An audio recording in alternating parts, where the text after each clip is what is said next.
Yo l'équipe, nouvelle vidéo pour parler de Webtoon. Vous kiffez ça? Moi aussi, donc c'est parti cette fois-ci pour 4 Webtoons où le héros est réincarné. Beginning after the end. Dans ce Webtoon, nous allons suivre le roi Grey qui meurt. Bah ouais, faut savoir que c'est souvent comme ça que commencent la plupart des Webtoons de réincarnation. Et donc le roi Grey, une fois mort, va donc se réincarner logiquement puisqu'il est dans cette vidéo, mais bien évidemment dans un autre monde. De plus, il recommencera sa vie de zéro, donc en venant de naître. Il gardera bien sûr sa mémoire de son ancienne vie et se fera vite au fait d'avoir été réincarné dans un autre monde. Ayant gardé toute sa mémoire, il deviendra très vite un gamin surdoué, Donc c'est-à-dire qu'il se mettra à lire des livres à 1 an ou 2 le boug, Et je vous parle pas de J'aime lire ou la bibliothèque verte, il se tape des vrais romans. Vous l'aurez compris, mais ses aptitudes suivront car il s'avérera que son potentiel magique dans ce monde est extraordinaire, suite à quoi il trouvera désormais un but à sa nouvelle vie à la hauteur de son ancienne, qui est de devenir le mage le plus puissant, l'empereur mage. Non je rigole, on n'est pas dans Black Clover. Dès tout petit, il va s'entraîner donc à la magie en détruisant sa maison au passage, sans faire exprès, mais tout ça sans que ça choque ses parents. Plus que ça, qui au contraire l'encourage même dans sa voie. Arthur vivra bien des aventures auxquelles il rencontrera toutes sortes de fantaisies dans ce monde, et nous suivrons donc sa progression dans ce monde pour devenir le plus grand mage, tout en découvrant petit à petit le mystère qui l'entoure. Bon, je sais que vous allez dire que c'est méga classique, et c'est d'ailleurs certainement le cas pour la plupart des webtoons de cette vidéo,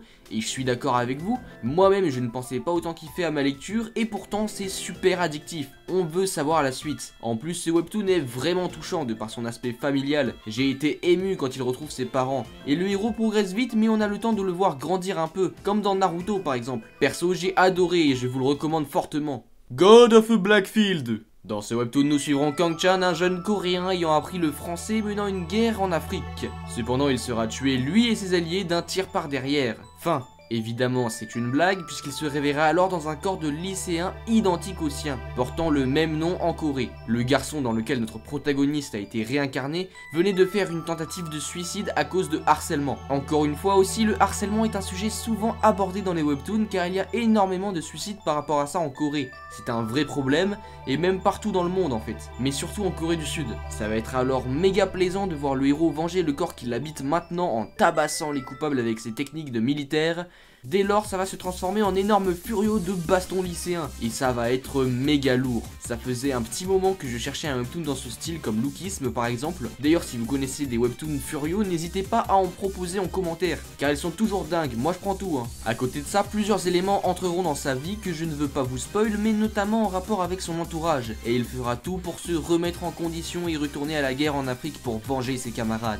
Comme je l'ai dit plus tôt, vraiment si vous aimez la baston et la réincarnation, les deux sont réunis pour un tout incroyable, donc foncez.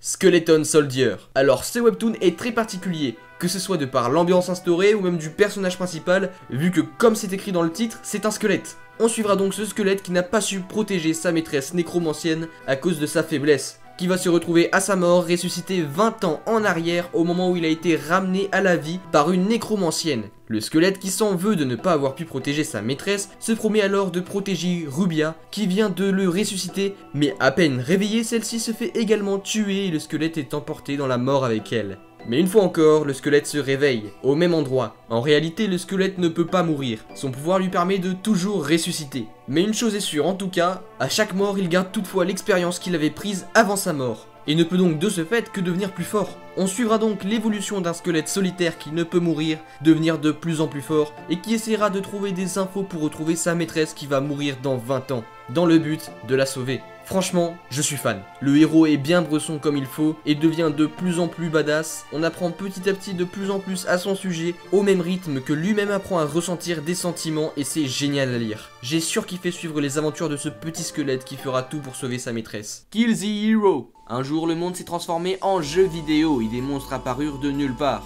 Notre protagoniste voudra alors combattre ces monstres pour retrouver son monde d'antan. Cependant, durant sa quête, il comprendra que le héros qui l'aidait était en fait un imposteur qui l'a tué avant d'atteindre son but. Heureusement, et comme vous pouvez vous en douter au vu du titre de cette vidéo, je vous le donne dans le mille, il va ressusciter. Et oui, il va être réincarné au début du changement de ce monde et se fixera alors un nouvel objectif, tuer le héros. D'où le titre aussi du webtoon, effectivement. Je vois que vous êtes perspicace aujourd'hui. Sauf que sa quête s'avérera plus difficile que prévu, vous vous en doutez, mais en tout cas perso j'adore le protagoniste. Si vous aimez les héros froids et solitaires, ce webtoon est taillé pour vous. Et même s'il s'en dégage une ambiance de déjà vu au début, parce que faut s'avouer entre nous que c'est classique, hein, juste le concept de devoir tuer le héros et la touche d'originalité qui rend le tout intéressant, en plus de tout ce qui va arriver dans l'intrigue par la suite. Bref, voilà, c'est la fin de cette vidéo, j'espère qu'elle vous aura plu en tout cas. Si vous aimez toujours autant quand je parle de webtoons, n'hésitez pas à bombarder la barre des likes comme d'hab, je compte sur vous. Ah, et si vous êtes encore là, mettez en commentaire ce que vous pensez de la saison 4 de SNK,